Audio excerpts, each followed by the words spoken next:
In this video, let me show you how to use Binance futures for beginners. Now, in order to do this, make sure that you have verified your account first of all, and make sure that you are on the Binance Pro mode, which you could verify within the menu. And right here, it should say Binance Lite, which means that you are on the Pro version.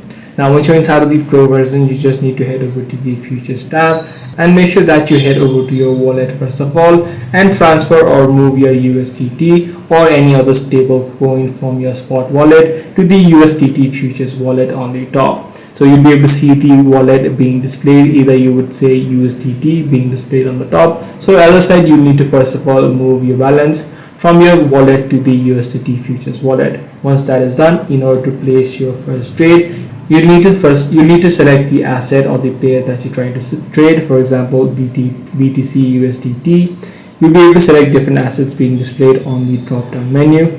So here, as you can see on the futures tab, all of these are the futures contracts that you could trade. So you can just head over to one of them.